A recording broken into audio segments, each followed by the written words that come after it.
I'm Jill, and I did buy a house without seeing it. This house, in fact, not all by myself, with my husband. And in case you're wondering how could two reasonably rational adults do something so seemingly irrational and perhaps irresponsible, then you need to hear my story. And I hope you'll let me tell you it now.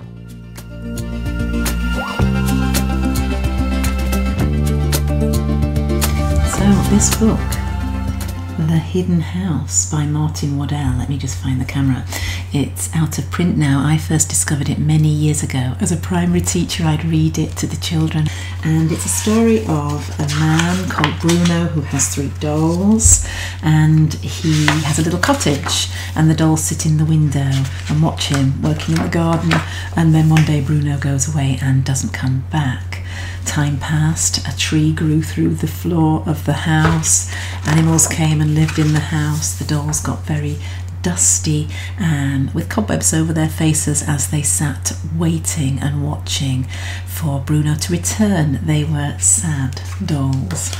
And then time came and went, the seasons came and went, and eventually a man came with an axe, cut his way through the undergrowth and discovered the hidden house. And he then returned with his wife and daughter, and they made it into a home and were very happy in their new home, and the dolls were happy once again. I always had this dream. I'd look at that picture and just hope one day that would be me with someone special in my life and my daughter finding a hidden house and turning it into a happy forever home.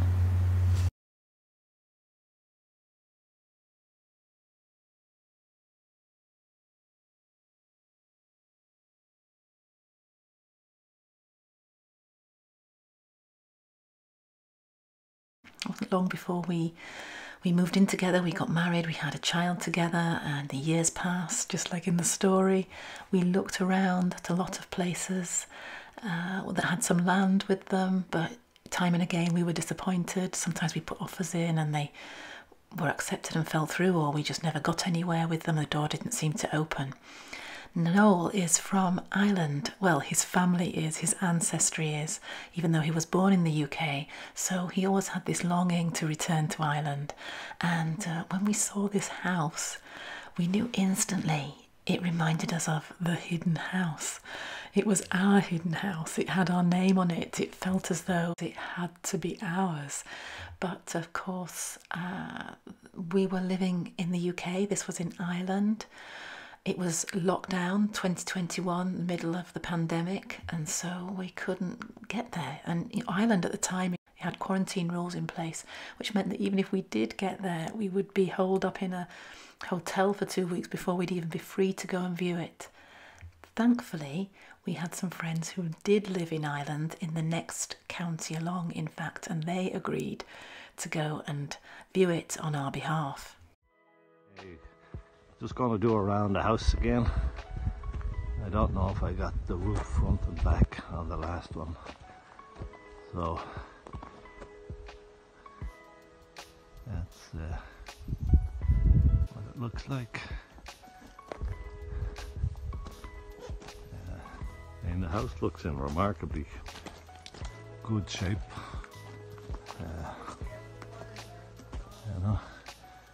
You know, there's no obvious things falling down.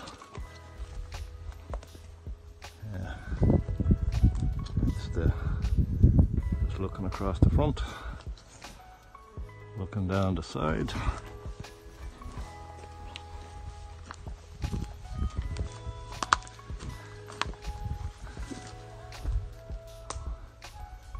Looking across there. Funny, when I said there's no door at the back, if you look in the front window, you can see that about there's a kind of a cutout where maybe thought they'd put a door in and decided not to. Anyway, that's the roof at the back. There's no missing tiles or anything, or slates rather. So that's down the side, back down, and now here we come around again to the front. So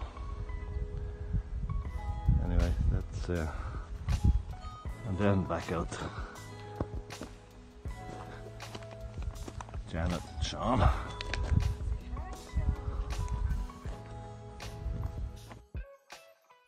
So yes, we put an offer in, it was accepted. We bought the house during lockdown without seeing it. But as soon as we were able, we went on the overnight ferry. We arrived really early in Cork, and then the next day we got close to where the house was. This is the nearest town. It's about 5 miles from the house. So here's Noel holding the keys for the first time in front of the estate agent. We couldn't keep them because we didn't own the house at this stage. We still had contracts to sign and exchange and land registry forms and stuff, but we will just take a moment. It was very special. And then we set off in the car up the road that was owned by the Forestry Commission, surrounded on both sides by forest. And then we were there at the gate. Here's Noel opening it for the very first time.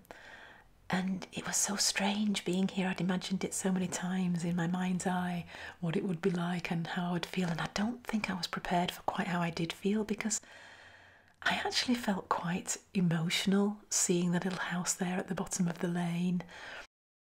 It was almost as though I felt a sense of compassion for it, like, here we are, we're going to look after you, we've arrived home, which is a silly thing to say because I've got no family there, we don't have any connection with the land or the place, and yet it felt strangely familiar. I've never before sensed a place as strongly as this. You know, some places have a sense of presence. It's hard to put into words, but it was as though the trees were actually watching us and listening to us, like we were really aware they were alive, and that it was strange. It really felt like a kind of homecoming, or maybe as though they were sussing us out to see who we were. You know, it's so funny that the estate agent told us later that the house had been empty for 25 years, and that would have taken us back to the time when I was reading that book to the children in the classroom, The Hidden House, and just dreaming of one day finding a hidden house. So it was as though the trees were Ralph and Winnaker and Maisie, the dolls, sitting in the window, waiting and watching.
property comes with 6 acres of land.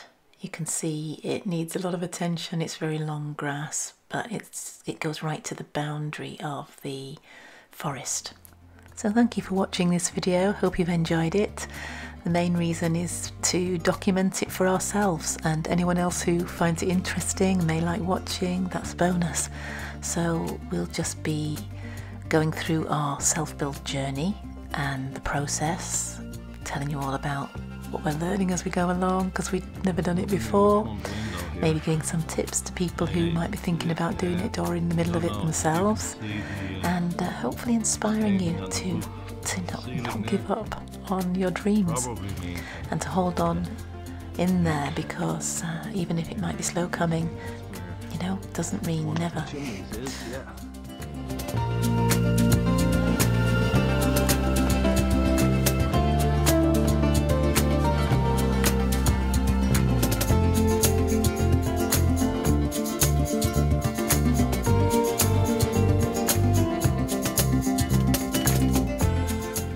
Just over a week we're going to be going back to Ireland. A lot of this is retrospective. I'm just trying to catch us up to speed with where we're at now. So I want to try and get everything uploaded before we go so we can pick it up in real time. So there should be another couple of videos coming soon, and please tap the notifications bell so that you'll be able to keep up to date with what's happening. All right, thanks a lot. Bye-bye for now.